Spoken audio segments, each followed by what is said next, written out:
عائشہ فرید احمد میرپور خاص کسی گاؤں میں سمیر نامی لکڑہارا اپنی بیوی اور بیٹی کے ساتھ رہا کرتا تھا۔ وہ لکڑیاں بیچ کر اپنا گزارا کرتا تھا۔ ایک دن وہ جنگل میں جا رہا تھا کہ اسے کسی کے رونے کی آواز آئی۔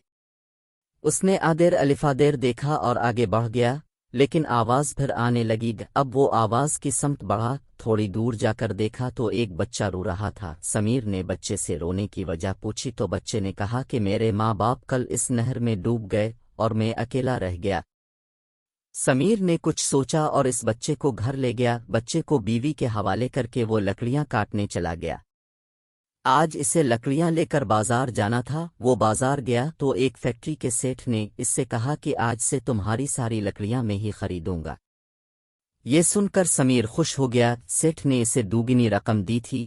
اس نے بچے کے لیے کچھ کپڑے خریدے اور گھر آ کر اسے پتہ چلا کہ بچے کا نام حمزہ۔ دوسرے دن وہ پھر بازار گیا۔ آج سیٹھ نے اس سے کہا کہ مجھے اپنے کام کے لیے ایک ایماندار آدمی کی ضرورت ہے اور تم اس کام کے لیے بہترین رہو گے۔ کیا تم یہ کام کرو گے؟ سمیر نے خوش ہو کر ہاں کر دی اور دوسرے دن سے کام پر جانے لگا۔ اس کی آمدنی بڑھ گئی۔ سالہ سال بیت گئے۔ حمزہ اور سمیر کی بیٹی اب ایک ہو گئے۔ سیٹھ اب بوڑھا ہو چکا تھا۔ اس نے اپنی فیکٹری سمیر کے نام کر دی اور خود ملک سے باہر اپنے بیٹے کے پاس چلا گیا۔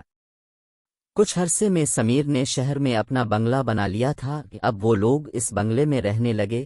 سمیر نے حمزہ کی شادی اپنی بیٹی سے کر دی۔ اب وہ لوگ ہنسی خوشی رہنے لگے۔ نیکی کبھی رائے گا نہیں جاتی۔